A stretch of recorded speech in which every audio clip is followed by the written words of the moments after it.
To the All right, awesome. Well, welcome everybody to our Root Robotics, our Root Pro, and our Root Lite workshop. Um, this evening, really the goal is to go through our Sam Root product line, um, explore the Sam Root coding platform that is now live in Sam Studio, and kind of just go through an intro into what the Root robot can do. I do have a physical one, and after the session today, since you all attended, and if you complete our survey at the end, you're going to get your own Root Lite for participating in this workshop. So you too will have your hands on the physical hardware soon as well. But everything in the Sam Root platform, you can also do virtually. So we're gonna actually go in the platform together today, do some code alongs, code that robot simulation to do a lot of different fun introduction activities that you can also do with your students tomorrow if you would like.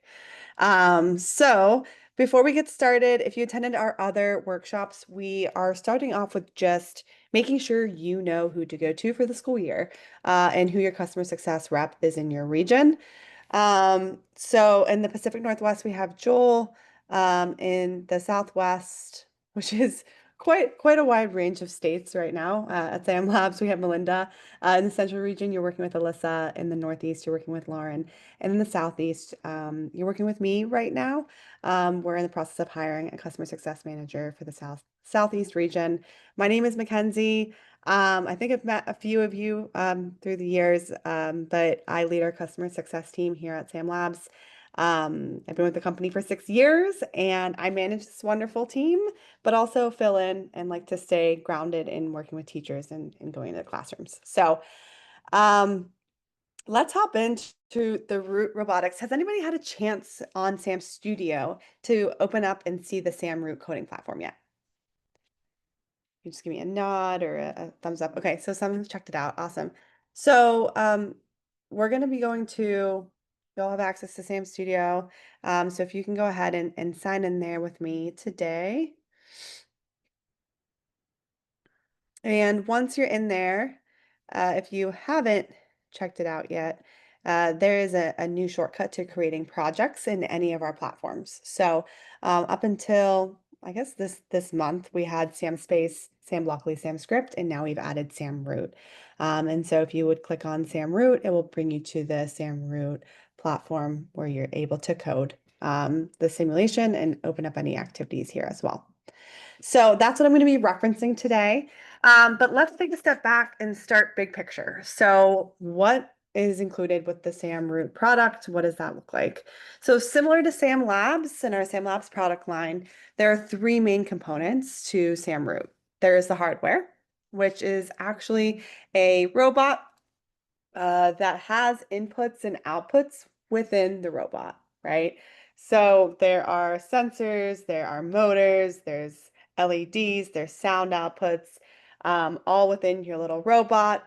And you can code the robot to do various things with an input and output in the system. So there's two Root robots that we offer, and I'm going to be going through the differences between them in just a second. But they vary in the functionality slightly, but ultimately super engaging for the kids to see the little Root robot. It also comes with different decals. So I don't have mine decorated, but I've seen in some classrooms they'll decorate their Root and even give it a name. So it gives a little personality as well.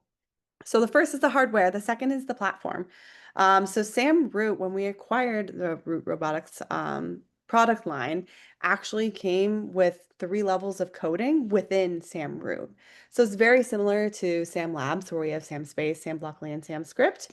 There are 3 levels, a visual icon-based level, a block-based level, and a script-based level of coding for natural differentiation for coding that Root hardware to come to life. So we'll be going through a couple of the levels today. And then the third pillar is content and resources.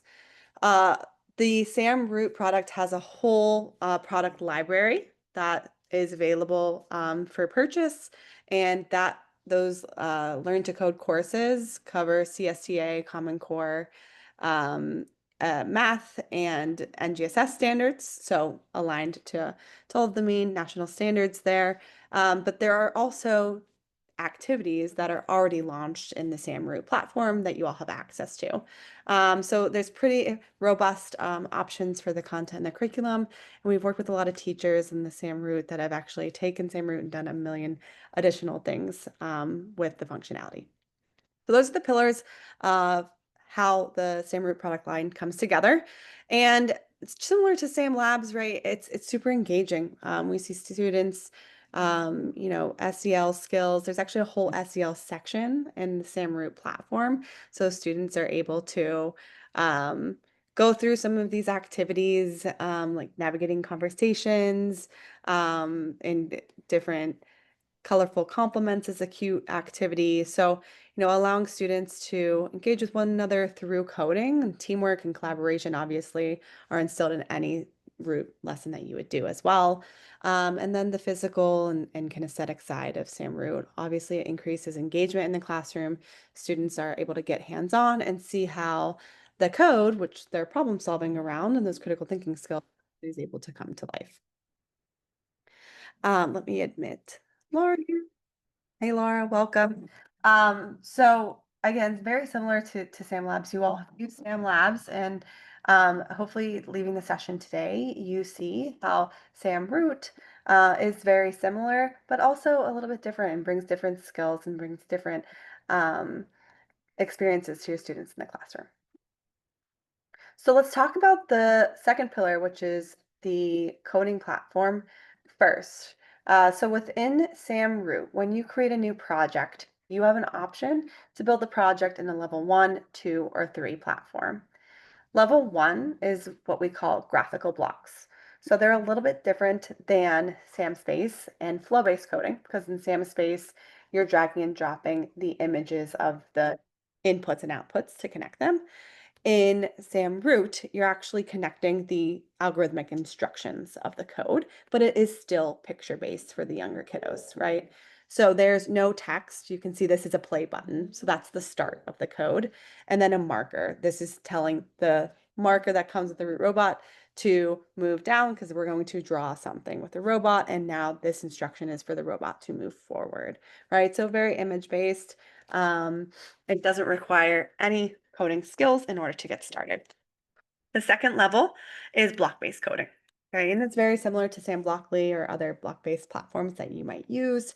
You're building out instructions step by step, snapping the pieces together to build the code. And then the third level is script-based coding, and it is specifically Python in SAMRoot. Students can drag and drop and build out the code or type out the code for their SAMRoot robot. So what I really love about SAMRoot that is a little bit different from Sam Labs is that once you have a project, you are actually able to go between level 1, 2, and 3 within that project. So you don't need to create a new project. You don't need to build a new code, which I find is a phenomenal way to naturally differentiate within your class and also support students in starting to move from level 1 to level 2 or starting to test out the code in level 3 if you have kids that are ready. So just to give you an idea here, I have a simple code for my root robot to draw a triangle. This is what the level 1 code would look like. And so when I would click the play button, it would give the instruction for the root to put the marker in. And this is a loop that I have here for the root to move forward and then turn a certain direction forever until I would stop this code. And so now if I would click play, you can kind of see the simulation here of our little robot doing exactly that. And as the code is running, I love that you can kind of see it's highlighting each line of code when the robot is doing that. And so this is pretty straightforward because I'm just telling the robot to move forward and to the right until I turn this code off. But when things get more complex, it's really helpful for students so that they can identify or debug a line of code that might be malfunctioning within their system. So I'm just going to click down here to level 2 now, just to show you what this code now looks like and the functionality that you can switch between the levels. And it's not going to stop my robot. It's still running, and you can see now the 2 lines of code that it's repeating. And in level 2, it's moving a certain amount forward, and then it's turning right at a certain degree. And so 120 degrees for a triangle in this case, right? If you wanted to even take it a step further, we can go into level 3 and see what this would look like in Python. Again, all the same code, and students can kind of explore what that would actually look like if you were a computer scientist. So I'm going to stop the code there, but that kind of showcases the 3 levels and also being able to move between the 3 when running a system. And that would actually work the same if you had your physical robot paired as well. Any questions on the 3 levels before we move into the hardware itself, the second pillar to the solution? Okay, please feel free to drop them in the chat at any time. I want this session to be super useful to you. So pause me, feel free to unmute or drop it in the chat. I will pause to answer questions periodically. So let's jump into the hardware then. So as mentioned, we have 2 versions of the Root robot, the Root Pro and what we call the Root Lite. Root Pro, we highly recommend that teachers have this. Some teachers prefer that all students have this version. Well, what's the difference? So there are some additional inputs, outputs, and some functionality to the Root Pro than there are to the Root Lite. I'm actually going to skip ahead to this slide and show you this slide first. So the Root Pro actually is magnetic, which is a really, really cool feature of the Root robot. So teachers, and the reason why I recommend that teachers have it is they can put it up on the whiteboard and run their code up on the whiteboard for all students to see. And then students are running the same system or building their challenges going through the lessons with the roots on their desks. So it's super cool. It's actually a very strong magnet. I put it on my refrigerator. My partner was like, "No, that needs to be removed," but it's stuck on the refrigerator. So it's pretty handy when you need to have it in front of a classroom. Both the Root Pro and the Root Lite have motors. So there's the movement output in the Root robot. They are also both have sound outputs, so you can code different notes for the sound. You can code different tunes and songs. They both have LED lights, and so specifically the LED lights are on these panels of the Root robot. They have a the Root Pro also has an RGB light sensor at the bottom. So that means if you have a blue marker and you could code your Root robot to only follow the blue line on your whiteboard. And so that is an additional feature for the Root Pro that the Root Lite doesn't have. But both of them have light sensors. The eyes are actually light sensors of the Root robot. They have different touch sensors, and each of these panels are actually a touch sensor. So there's a pretty neat code that I'll show you in just a second. It's called a touch robot. And so when students would touch a certain panel, the robot would move a certain direction. Or make a sound or light up. And then they both can detect sound. And lastly, they both have bump sensors on the front. So those are useful. One, you could use them as an input to trigger something, but it's super useful when they are driving around the classroom. If it bumps into a wall, it will stop the code. So just some functionality built into there. So let's go ahead and take a look at where all of those features are at and on your simulation. So if I toggle back here and you zoom in, all of the functionality would be available to students as they are working in the simulator as well. So let's say you wanted to use the touch sensor on the panel, you can have students go ahead and click that. You can see that blue dot to simulate the touch sensor. So the simulation feature is pretty awesome. And they can click the button and do all that on the simulator. But you can kind of see here the different features. The nose itself is the power button, and the root robot actually comes with a marker so that students have the drawing functionality with the Root robot, and it comes with a foldable whiteboard as well. And so what we recommend is with the foldable whiteboard that's on a flat surface. Desks are fine, but if it's on the carpet, making sure that the whiteboard is sturdy so the robot is able to move back and forth. And then obviously the whiteboard is useful because students can use it as a drawing feature. And then it also comes with a towel so they can wipe that off and draw something else or code it to draw whatever their task in the lesson is. Um, so this is a little bit of the Root Pro, and then if we just look at the Root Lite, all of the features from the light sensors to the motors are in the same place. They just is not magnetic, and it also does not have the color reader on the bottom that looks like this, like the Root Pro does. So with this session, you all are going to be getting this Root Lite and in your bundle for participating today. And I will also be sharing the slide deck with you all. So if you have any questions on like where everything is located, you will have access to this after the session as well. I wanted to go through that so that when we go through our exploration, you know where the light sensor is or where the touch sensors are if we're going to be building a code together. This is just an overview on some of the functionality for Root Lite, Root Pro. They are priced differently. And so we do say, if you don't have a huge budget, the Root Lite is priced a bit cheaper than the Root Pro. The last thing I would like to go through for the hardware are the accessories. So the foldable whiteboard mats come with each robot, but there are some add-on options that I think are pretty neat. So for example, we have 3D printable parts that come in a pack, and those can fit onto the robot. So for example, I'll show you this. Um, Students were able to kind of play this video here. Use their Root robot to actually create a little obstacle course of sorts here with the attachment on top.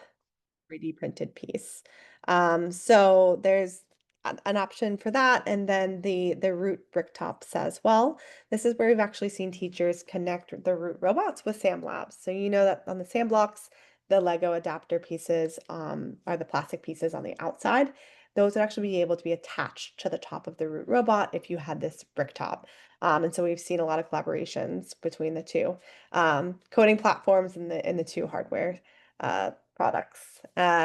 So just wanted to highlight that because a lot more can be done with some of those add-ons. But here's a project showcase slide, obviously showcasing the drawing functionality from a unicorn, super detailed, to teaching students letters and getting them to code their names, to teaching students number lines and having them practice fractions and use the Root robot to code the fraction on a number line.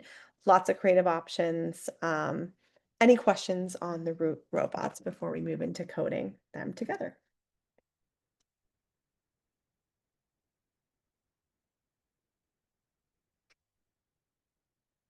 Okay, awesome.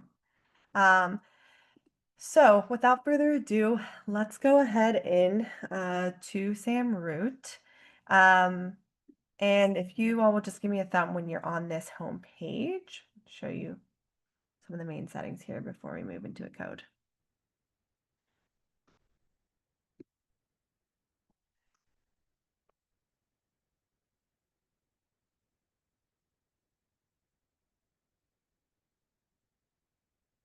Okay, awesome. Thank you. So, as you can see here, my projects might be blank. So I have a lot of projects. As you build their projects, they do save locally to root.samlabs. So that's just one thing to be aware of. Mine hasn't been loading. Sometimes what would help is clearing your cache and then refreshing the URL. That's helped in troubleshooting in the past. Let me know if you still run into the issue. But yeah, so as you announced, How do I clear the cache? um, up here, Okay. and then where is it?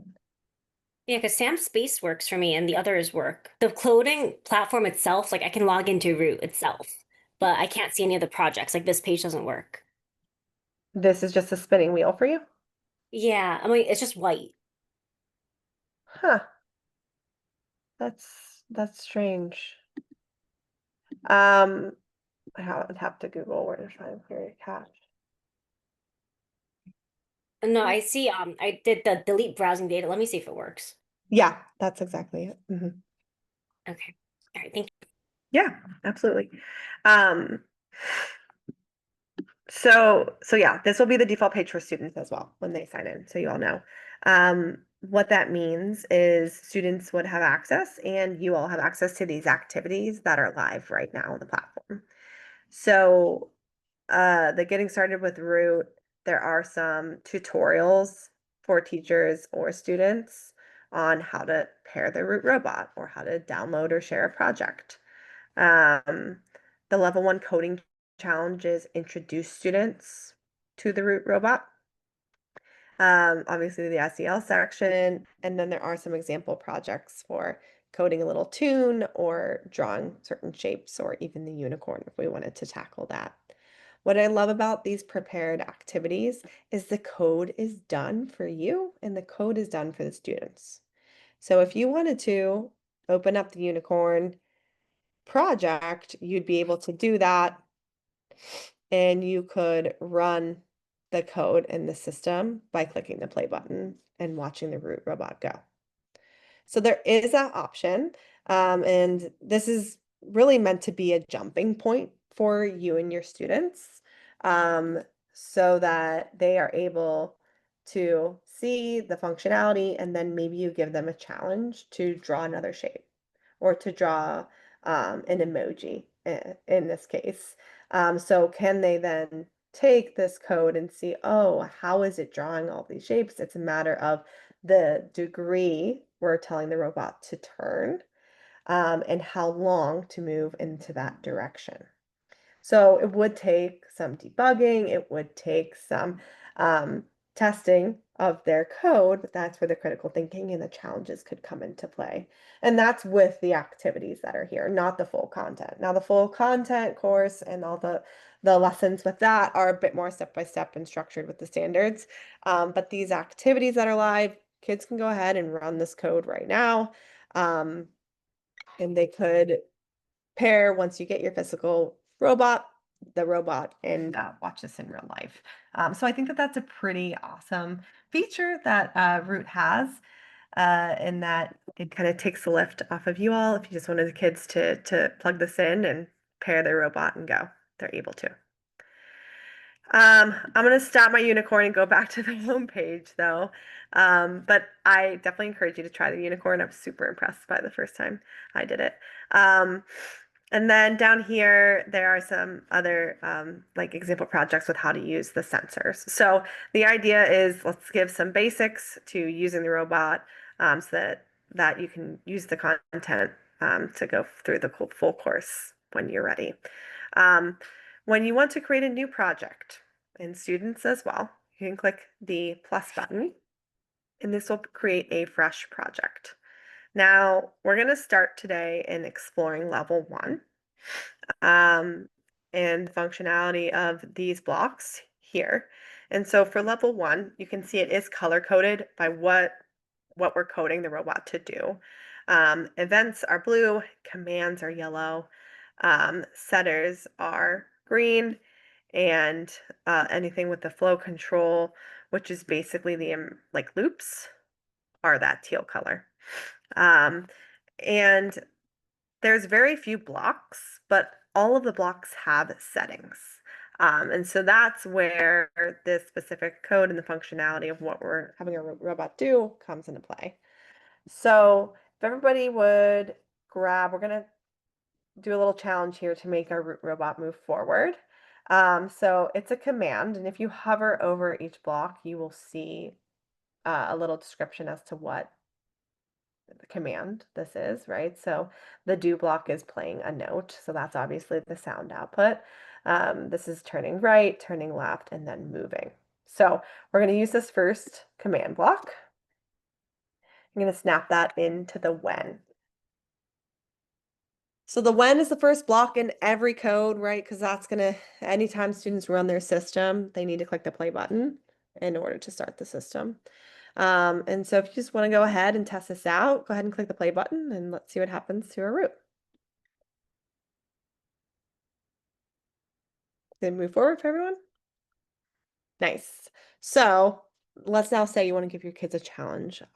We want it to move forward a certain distance. Can you make it move forward a certain distance?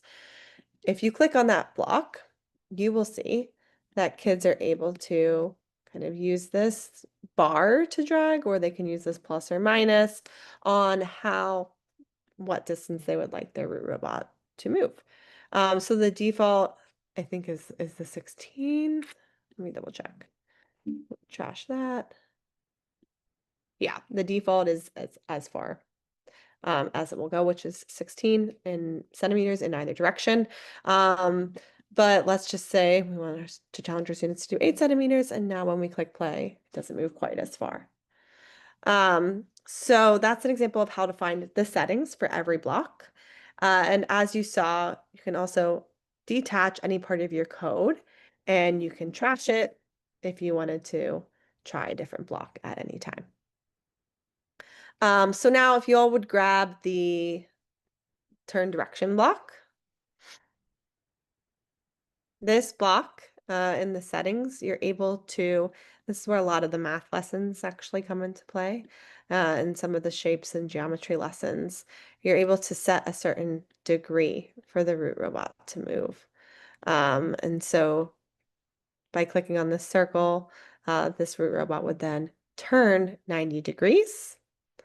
And we can go ahead and test that out to see if when we click play, it turns to the right 90 degrees. And it does. Okay, so pretty step by step and algorithmic in the coding here. I'm going to drop the activity card in the chat here. So if you are a person who wants to have a visual, you can follow along here. There you go. So this is basically what we recommend when exploring with students for the first time, which is showing basically the input and output functionality of the root robot. So for example, making the root light up. So let's go through that together. What block do we think we would use to make the root light up? So this is actually one of the setters. So we're gonna click and drag the little light bulb. And you could challenge students to pick their favorite color. So I'm going to go ahead and pick the teal. And once you click play, you will see in the simulation that the root should light up that color, right? You could have a discussion with students like, where are the LEDs at? What do we see? It's on the 4 panels there. But you could also challenge them to see if they could do half and half. When they click play, what do you notice? Right? So in this case, it's blinking on and off um, with that code and that setting. While you guys are playing around with the color, I'm going to go ahead and also pair my physical robot so that you can see what it looks like in real life and show you the pairing process. I think with the color, it's easy to see. It's a little bit difficult virtually to show you the movement of the root robot in a drawing, but with the color and the sounds, you can definitely see that. So once your root robot is on, it'll make a little tune and its eyes will be lit up. From here in your project, you're going to click Connect Robot. And you can actually give a name to each root robot so that students know whose robot is whose in the Bluetooth window. So my root robot is actually called Mackenzie, well, McKen. I could rename it here. And so I always recommend, I don't know why I didn't do my full name, don't ask me. I always recommend to teachers when you get your robots to think about how, as a classroom, you might want to manage them. Is it going to be by a number? Are you going to give them names and allow student groups to give them names and they're always getting the same robot? Totally up to you. This one actually was from a classroom previously, and the teacher did label it with numbers. So 11, and this was robot 11. So that when students paired, it was always 11. Okay. And that's pretty much it. My robot is now paired. And when I pair it, I'm going to click the play button now. You will see that it is flashing that teal color on and off. And so that's kind of what it would look like in real life. Once you do pair the physical robot, the simulation, like it replaces the simulation. Okay, so just one thing to be aware of. But once you would turn the robot off, it will automatically default back to running the simulation robot. Anybody able to find some cool colors? Orange. And play around with all these settings. So the circular setting is actually making the lights rotate on the LED display, which is kind of fun. So let's stop that code. That's the LED output for your root robot. Let's go ahead and move into the next one, which is movement. So we did already have it move forward. I'm going to go here into like a simple challenge with you all and a challenge that you could do with students. So laying out a grid specifically, and putting a point A and a point B and having students code the direction for the robot to move. And so this is a really fun one to do as a whole class or do in small group or even as a station. But basically it's best with the physical robot, the movement. Not that it can't be done with the virtual, it can absolutely be done. But this would be a matter of using this move block, a couple of the different move blocks to say in what direction and how far you would want your robot to move. And then also to turn. So if we were just to, if you all would build this with me, or one that's moving forward at the default of 16 centimeters, and then snap another movement for the, let's do the default of negative 16 centimeters, and click play.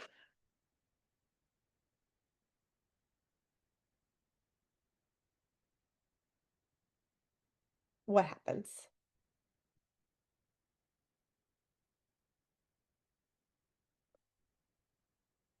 Did it work for you all?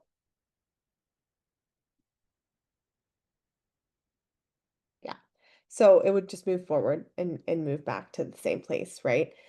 So if you were doing this challenge, what block would we need in order to make it go into a different direction rather than forwards and backwards? Making you think like a student this evening.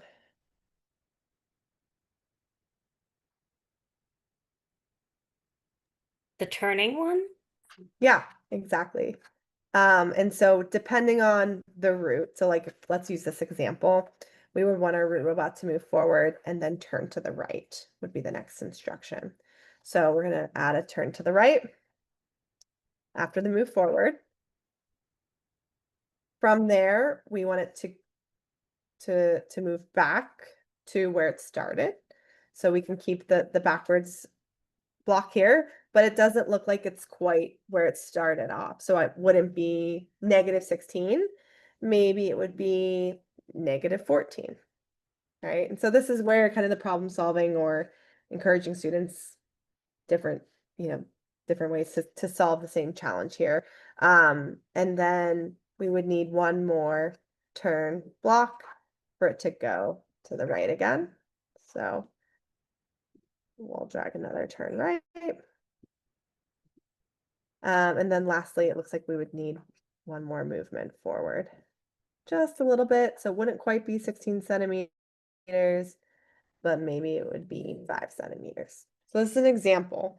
And in the activities, these are just more exploring and showcasing like, okay, we need multiple instructions for the root to move in multiple directions to get from point A to point B. And so now if we run this system, we can see how our instructions are working, and there might be some debugging needed, right?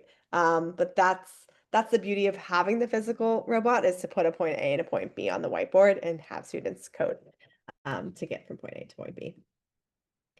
Awesome. So that's movement and a little activity. We've talked about root turning. We're not going to go through that. Let's go into, we talked about the colors already. Let's go into the sound output. So I'm going to get rid of these blocks. Trash them.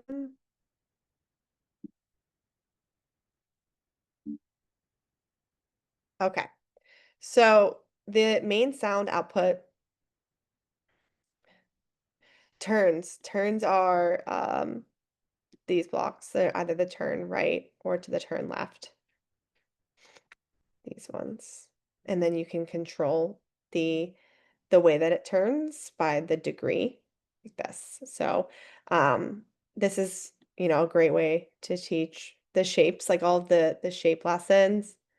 Oh, okay, okay, awesome. Sorry, Laura, I thought that you were asking about turns. The shape lessons, you can bring in the degrees and different angles of those shapes. Okay, cool. We'll go on turns. Um, okay, music. So if you drag this block here, and click on it, you will see all of the notes and different types of notes as well. So it's pretty robust in the functionality of the sounds and the tunes that students can code. And so in this activity, it's basically a little tune that we will build together. So if you go ahead and click the play button we're going to find the C. C note. So go to the ABC rather than the do, and click the C and click play. You will hear the note. So in this system, it's when we click the play button, meaning the play button is our input, not necessarily like a button on the robot itself. Anyways, go ahead and drag a couple more up there, and let's see what tunes we can create.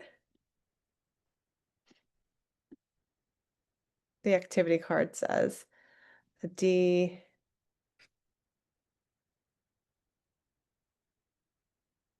See, was not a music teacher, so bear with me, everybody. Anybody here familiar? Music, play instruments? Please correct me and jump in if so. Um, oh, amazing. Violinist of 12 years. I love that. Um, Incredible. So you're probably better at reading these notes and encouraging students to go through it. But point being, they can kind of play this code and it will run right through those 3 notes that you selected. If you want a really fun activity, the Twinkle Twinkle Little Star activity that's already in the activity hub is fun, and it has the code. I actually made it a challenge for teachers for a training where I removed the second half of the song. I gave them the first half, and the challenge was, can you code the rest of Twinkle Twinkle Little Star? So gave them a challenge like that. So that's just an idea of what can be done with the note block and the sound output. And then another thing that you could do is you could have a different input. So for example, let's drag the when touched block. And this is going to allow you to choose what panel, what touch sensor is going to trigger your output. And the way it's set up is the default is any of the panels. So you can see how it's blue and it's highlighted. If you unclick that, let's say we just want the front right panel. it's highlighted. Okay. And now let's say only when I click on the front right panel, I want a certain note. Now I can drag this sound block here, and when I click play and I only click on the front right panel, am I going to hear that note? Okay, so you could use the play button as your input, or you can integrate other inputs, such as the touch sensors or the light sensors to trigger different outputs to happen. Thoughts, questions?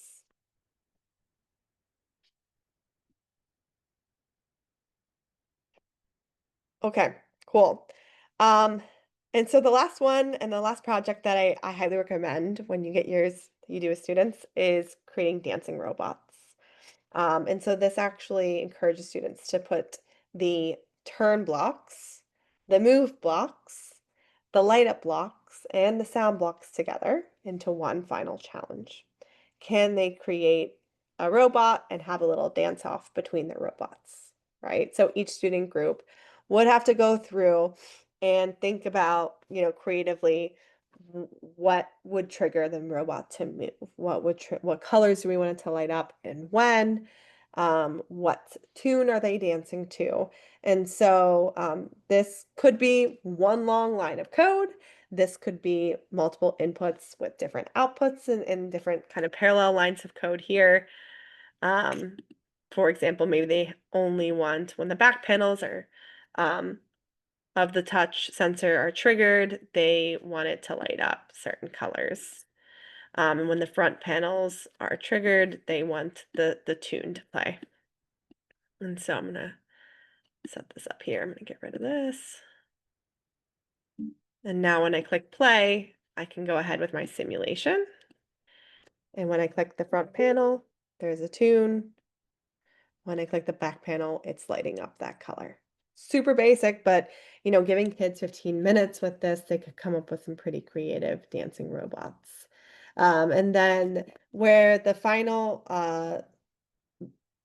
I guess, menu of blocks comes into play, the flow control would be keeping this on a loop, right? Or how much time do they want the robot to light up before changing a different color? So you can think of these as like the time in the interval block in Sam's space is basically what the wait block is. But I like to put that on a loop here that when I would click the back panels, and now you can kind of change this to, for example, an infinite loop, that it would stay lit up that color the whole time, right? Um, Questions on the different functionalities for the inputs, the outputs, any of the questions around events, command setters, or flow control? Cool. So lastly, would love to hop into then the block-based platform. Um, the block-based options and menus are obviously more robust, right? There's more options here. We do keep the same language though for kiddos. So events, command setters, flow control. Now we're adding math and specific logic gates. So if then and conditional statements are the logic blocks here. So you can kind of see how this would translate into the block-based code. It is more specific in what students are able to do, right? So if you wanted them to take from Twinkle Twinkle Little Star to coding their favorite tune on the radio, they might need some more in-depth options in their code to do so. They would now have not only the option of the note, but for the amount of time that that note is going to be played, right? So block-based code not only has more options in the menu, oops, but it also has um, more functionality within the blocks or what would be the settings in level one specifically.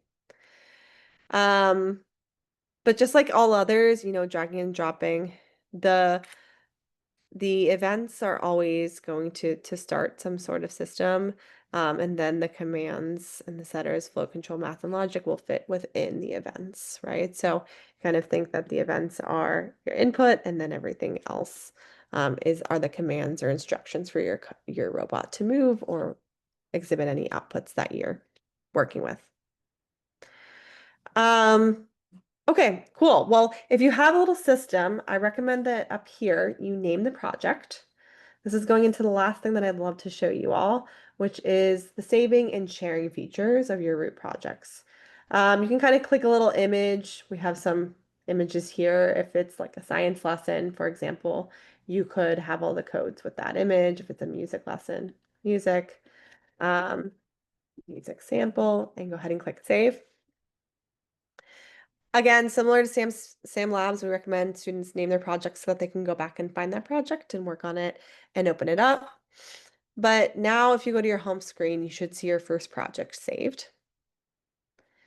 And this is what I'd like to go through, which is a really amazing feature, is sharing projects. So these three little dots here, if you would click on it, you can rename, duplicate, or upload. And when you click upload, it actually spits out a code.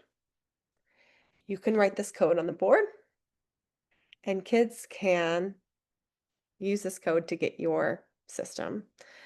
So let's say, or you can actually export a URL if you wanted to put it in Google Classroom or whatever you're working with.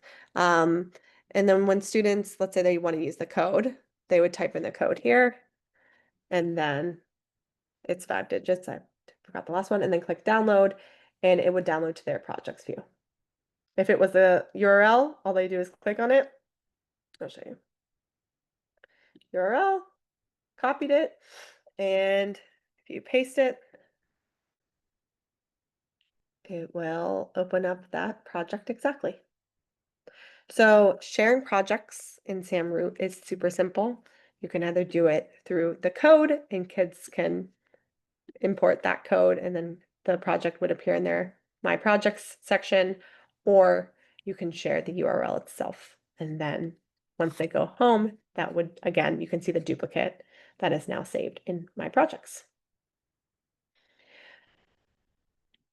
Let's see, down here is a twinkle twinkle little star if you want to explore that after this session and see what that code is. Um, it's a fun one for kiddos. So that's about all that I have to share as far as getting started with the Root Pro and the Root Lite. Can I answer any questions before we go into the survey and then talk through what you all are going to be getting for your attendance here? Yes, Kinga. In the Sam Lab studio, could you go down to where it has the I just had a quick question on the level coding that takes them through like basic levels, level 1, level 2 In SamRoot? in SamRoot. Yes. Yeah, Sorry, I got that wrong. you're good. Okay. So can you go back one screen and then scroll down all the way to the bottom? Seems like there's like lessons there. Yes. So students see this. Can we see what they complete in these levels? Good question. You cannot. Okay. So it's not like an assignment, right? Like it is in Sam Labs. Um, Basically students would open this up and it's a tutorial walkthrough of some of the basics of using the Root robot. So here it's telling the kids to build up these connections to kind of finish this code and this system. Um, Now, I guess a workaround would be they could share this with you, Okay. just like you can share. So like let's say they save it and they name it like with their name, then they could click upload and you could ask them for their URLs at the end of the lesson. Or like maybe that's their assignment in Google Classroom, they post a URL. That would be a workaround if you did want to see their final codes in their systems. Okay. Do you find that teachers use that when they first start out, or do they go more just into the projects? Um, Teachers are definitely using the getting started with Root. I haven't heard a lot of feedback on these bookmarks yet and some of these more advanced tutorials. But the getting started, like the mini golf one is super fun for kids, and it's basically just teaching them how to move it forwards. And then in the simulator, it's moving the golf ball into a hole-in-one, right? So these are other options on like encouraging kids to explore and then test it out. Like, did that work? And there's a little tune and they can click play the next challenge. So this is a little bit more gamified than the coding basics at the bottom. Okay, thank you. That's very helpful. Yeah, that I can see them all loving the golf one. Mhm. Good question. Any others?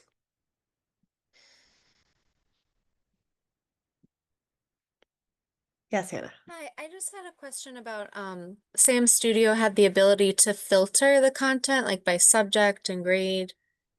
On the Content Hub, does Root have the same kind of Good question. layout? So not in the activities and like this, the what comes basically with the free version.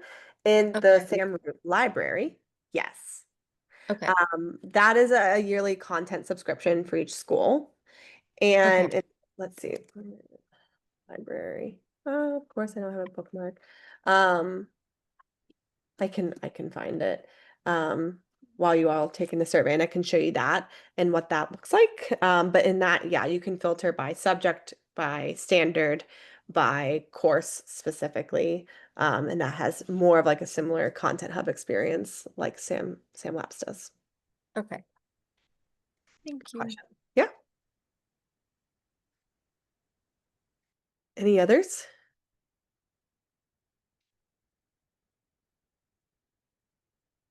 Okay, fantastic.